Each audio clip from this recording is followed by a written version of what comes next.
Balu, Meena market నుంచి ఇంటికి వస్తారు. పూలమాలకు కావాల్సినవన్నీ పూలన్నీ తీసుకొని వచ్చి బయట కూర్చుందామని చెప్పి అంతా రెడీ చేసుకుంటారు.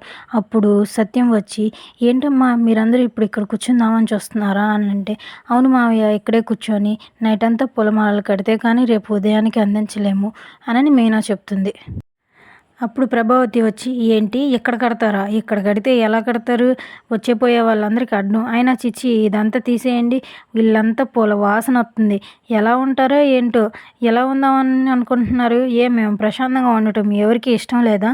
ఏంటి ఎక్కడ పెట్టావు, తీసేయండి అని ప్రభావతి గట్టిగా అరుస్తుంది. అప్పుడు సత్యం వచ్చి, అవునా ప్రభా, ఇక్కడ కూర్చుంటే అడ్డమా? అవునరా, ప్రభావతి చెప్పింది కూడా కరెక్టే, ఇదంతా తీసుకొచ్చి ఇంట్లో పెట్టండి, ఇంట్లో కూర్చొని ప్రశాంతంగా చేసుకోవచ్చు. ఏముంది, ఆ కుర్చీలు బల్లలు తీసేస్తే హాల్ అంతా ఖాళీగానే ఉంటాం కదా, హాల్లో కూర్చొని నైట్ అంతా కట్టేసేయండి, రేపు ఉదయానికి పూల పనులు అంతా రెడీ అయిపోతుంది. శృతికి రవి మీద చాలా కోపంతో టిఫిన్ కూడా చేయకుండా శృతి స్టూడియోకి వెళ్ళిపోయి డబ్బింగ్ చెప్తూ ఉంటుంది.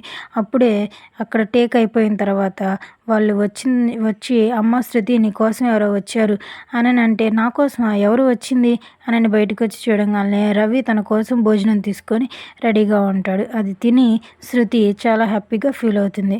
ప్రభావతి కామాక్షి ఆంటీకి ఫోన్ చేసి, కామాక్షి త్వరగా మా ఇంటికి రా అని ఫోన్ పెట్టేస్తుంది.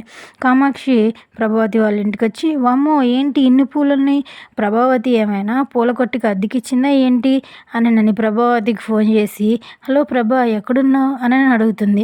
అప్పుడు మీనా సమాధానం చెప్తుంది.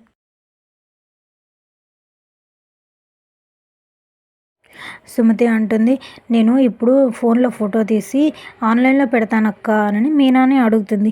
ఎందుకు సుమతి ఇప్పుడు ఇవన్నీ, ఏమొద్దు, నువ్వు పని త్వరగా కానిచ్చు అంటే, లేదక్క, ఇంత పని మనం చేస్తున్నాం కాబట్టి ఫోటో తీసి ఆన్లైన్లో పెట్టామనుకో మనకి ఇంకా ఆర్డర్స్ వస్తాయి, అప్పుడు మన బిజినెస్ డెవలప్ అవుతుంది అని చెప్తే, అవును భలే చెప్పావే అని మీనా అంటుంది. సత్యం కూడా, అవునమ్మా భలే చెప్పావు, నిజంగానే ఇలా తీసి ఆన్లైన్లో పెడితే ఆర్డర్స్ చాలా వస్తాయి, ఉండు నేను కూడా ఫోటో తీసి నా ఫ్రెండ్కి పెడతాను, ఏమైనా ఆర్డర్స్ వస్తే మనకే చెప్తాడు అని సత్యం కూడా ఫొటోస్ తీస్తూ ఉంటాడు. అప్పుడు సరిగా రాకపోతే మనోజ్ని పిలుస్తాడు.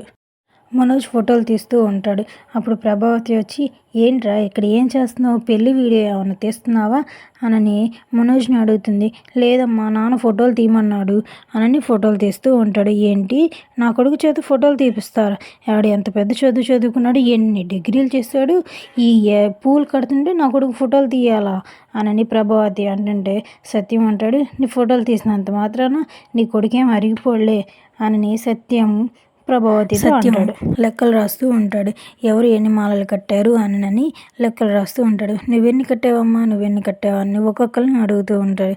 అప్పుడు అంటుంది ఒక ఆవిడ, ఎవరెన్ని కడితే ఏమైందిలే అండి, రేపు ఉదయానికి 500 పూలదండలు కట్టడం కావాల్సింది అని ఆవిడ అంటుంది. అప్పుడు సత్యం, ఆహా అది కాదమ్మా, లెక్కగా ఉంటే 500 మాలలు తగ్గకుండా ఉంటాయి అని సత్యం చెప్పాడు.